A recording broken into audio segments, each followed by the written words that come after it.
Coucou tout le monde, c'est Géraldine, j'espère que vous allez bien. Aujourd'hui, je voulais vous montrer une création que j'ai réalisée pour une de mes amies pour son anniversaire. Alors, je l'ai réalisée avec une collection que j'ai achetée exprès donc pour ce cadeau, mais ça peut vous donner des idées pour vous le réaliser avec ce que vous avez et éventuellement avec un tableur Excel ou voilà, ou quelque chose comme ça. Ou bien si vraiment cette collection vous fait plaisir, vous pouvez toujours aller évidemment sur le site de la personne. Je vais vous donner toutes les notifications après, enfin toutes les explications après. Voilà, moi je l'ai vraiment choisi. J'avais vraiment envie voilà, de faire ça pour ce cadeau que je trouvais relativement sympa et utile. Parce que je trouve que sur un bureau, donc je vous le mets à plat. Donc en fait c'est une boîte, tout simple. On va enlever ça, je vais vous montrer. Donc c'est une boîte avec des perles. J'ai mis des perles pour faire des pieds puisque je n'avais pas de pieds en métal, mais vous pouvez aussi mettre des pieds en métal.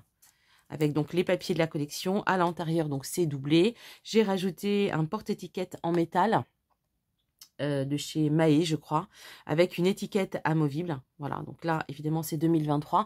Mais comme c'est quelque chose qui est un petit peu perpétuel, il suffira de changer l'étiquette et puis ensuite d'apporter quelques modifications au calendrier. Donc voilà, ça c'est déjà la boîte. Et ensuite, à l'intérieur, donc je vais vous montrer comment je l'ai pensé, comment je l'ai du coup imprimé. Donc la collection, elle est vraiment très complète. Bien sûr, elle est en anglais puisque ça vient de Shabby Art Boutique. La créatrice, la designer est Kerianne. Elle est australienne. Donc, c'est un calendrier pour toute l'année 2023. Mais il y a des choses qu'on peut réutiliser l'année d'après. Par exemple, ceci, qui est une vue d'ensemble de l'année. Alors, une petite vue d'ensemble, j'en conviens. Mais qui, elle, n'est pas datée. Donc, ça fait partie des choses qu'on peut utiliser donc, tout au long des années qui suivent, par exemple. Donc voilà, ça c'est pour la première partie. J'en ai fait deux, puisque j'avais deux cadeaux à faire. Celui-ci, je l'ai fait uniquement, donc j'ai pas mis de, comment dirais-je, je n'ai pas fait en vintage. Je pourrais pas vous montrer l'autre parce qu'il est déjà emballé, prêt à partir.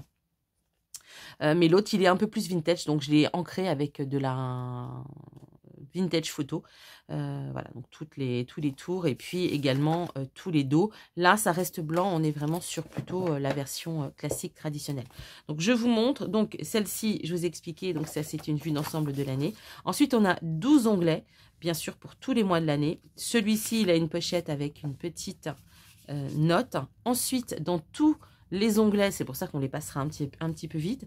Il y aura le calendrier. Donc celui-ci, par contre, il est vraiment donc pour l'année 2023. Donc si elle veut le conserver l'année prochaine, il faudra qu'elle se recrée un calendrier de ce type ou tout simplement avec des chiffres qu'elle revienne coller dessus. Voilà, pour si elle veut garder le même design. Donc mois de janvier. Alors ça fait partie des choses qui seront à transférer d'un mois sur l'autre. Il y a 5 semaines. Voilà, ici, je vous les montre à plat. Donc celle-ci, on a donc, enfin ce sont 5, comment dirais-je, weekly, enfin semaines similaires. On a donc les 5 premiers jours, le samedi, le dimanche sur une colonne et ensuite les notes. C'est entièrement plastifié et volontairement puisque ça permet, alors attendez, j'attrape, désolé pour le bras, j'attrape mon stylo effaçable, ça lui permettra de faire ses semaines à l'avance. Par exemple, le lundi 2, le mardi 3, 4, 5, 6, voilà, 7 et 8. On va mettre 7 et 8. Voilà. Ça lui permet de préparer toutes ses semaines à l'avance pour le mois en cours, de noter tous ses rendez-vous. Et quand elle est terminée, par exemple la première semaine, elle peut commencer la semaine du mois suivant, puisque j'ai fait en sorte qu'il y ait 5 semaines plastifiées. Donc ça, c'est la première chose. Et l'avantage que ce soit plastifié des deux côtés, eh bien, ça lui permet également de mettre quelques notes, des pensées, les courses à faire, enfin des choses comme ça. Même si vous verrez que tout au long de l'agenda, il y a quand même ce genre de choses. Donc ça, je l'ai fait moi comme ça. Normalement, il n'est pas prévu pour ça.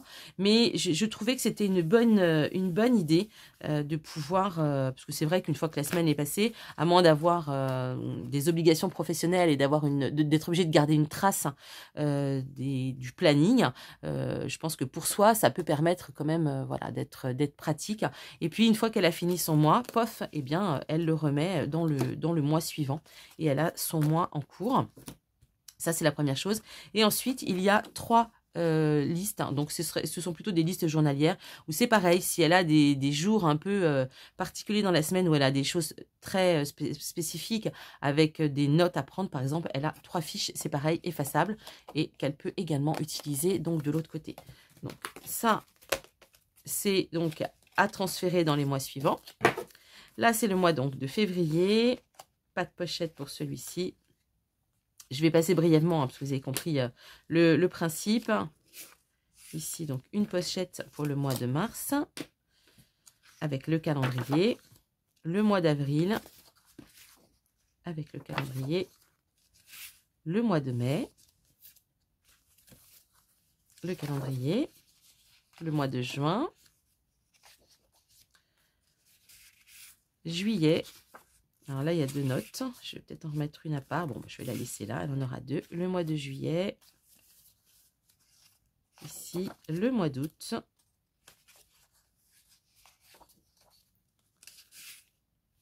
Septembre. Octobre. Le mois de novembre. Et on arrive à décembre. Ensuite, les onglets suivants. Alors, elle notera, j'ai laissé en fait les onglets donc libres de notes. Elle notera ce qu'elle voudra et elle rangera un petit peu comme elle voudra. Moi, j'ai classé, mais après, ce sera à elle de voir. Ici, on a un joli papier supplémentaire de la collection. Elle pourra y prendre des notes ou noter ce qu'elle veut. Alors, pour le premier, moi, j'ai fait des pages de notes. Mais voilà, après, elle peut noter ce qu'elle veut dedans et les classer donc autrement. Donc ça, c'est pour le premier onglet. Le second, on a encore une petite page de notes. À l'intérieur, elle a une shopping list. Donc, soit elle pourra commencer à remplir là, soit elle remplira uniquement les papiers blancs à l'intérieur, ce qui lui permettra de rajouter des papiers. Voilà, c'est simplement une feuille de papier à 4 pliés et découpée aux dimensions. Donc, elle pourra rajouter du papier si elle a besoin. Donc, ça permet de noter éventuellement ce qu'elle a commandé, ce qu'elle n'a pas reçu, ce qui était manquant, ou tout simplement ce qu'elle aimerait bien commander. Ici, c'est la liste des livres à lire. Donc, même principe, hein, je l'ai mis sur du papier blanc pour qu'elle puisse, eh bien, à chaque fois rajouter du papier, qu'elle ne soit pas bloquée. Donc, c'est pas absolument pas, comment dirais-je, agrafé. C'est vraiment volontaire pour qu'elle puisse les modifier tant qu'elle veut. Le troisième onglet, donc c'est plutôt pour tout ce qui est anniversaire, donc date d'anniversaire, mais aussi, je sais pas, les anniversaires de mariage, de choses comme ça, peu importe. Donc même chose avec du papier supplémentaire. Et pour le dernier onglet, j'ai fait alors la même chose sur les mots de passe. Donc personnellement, moi je ne noterai pas mes mots de passe comme ça à vue. Bon, cela dit, il faut dire que s'il y avait un cambrioleur, je ne suis pas sûre qu'il irait chercher les mots de passe dans ce genre de choses. Donc, après tout, pourquoi pas? En tout cas, c'est toujours bien utile d'avoir un endroit où on peut noter tous ces mots de passe, bien évidemment, en sachant que le mieux, c'est que ces notes soient quand même cachées. Mais bon, parfois, quand on les cache au vu de tous, c'est aussi une bonne cachette. Donc, voilà pour le calendrier, pour le petit cadeau que je lui ai fait. J'espère que ça va lui plaire. Et qu'elle pourra s'en servir un petit peu. Après, l'avantage, c'est qu'il y a énormément de place, donc elle peut rajouter eh bien, tout ce qu'elle veut à l'intérieur. Elle peut également rajouter des papiers, par exemple, des factures à payer, des choses comme ça.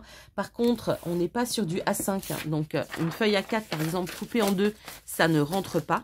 Voilà, enfin pliée en 2, mais par contre une feuille A4 pliée en 3 comme un courrier qu'on reçoit par exemple par la poste, là il n'y a aucun souci. Donc même si ça dépasse, c'est pas grave, elle sait que par exemple en février elle a cette facture à payer, pof, elle la met là et ça fait toujours une possibilité donc de faire du classement et de ne pas oublier les choses. Voilà, donc pour ma petite idée, j'espère que ça vous a plu, n'hésitez pas à me dire à me laisser vos commentaires. Donc je vous rappelle, c'est une collection de Shabby Art Boutique, Kerian, hein, qui est australienne, et elle a vraiment des choses magnifiques. J'ai vraiment beaucoup aimé travailler cette collection. D'ailleurs, j'ai profité du Black Friday. Alors, quand vous verrez cette vidéo, vous, bien sûr, ce sera passé. Mais j'avais d'abord acheté 2 collections chez elle, et puis il y a eu le Black Friday où il y avait 30%, donc j'ai racheté une autre collection. J'avoue que je me suis fait plaisir pour une fois, ça faisait longtemps que je n'avais pas commandé, et j'ai été très contente. Donc n'hésitez pas à me laisser vos commentaires, je vous dis à très vite, prenez bien soin de vous, bye bye.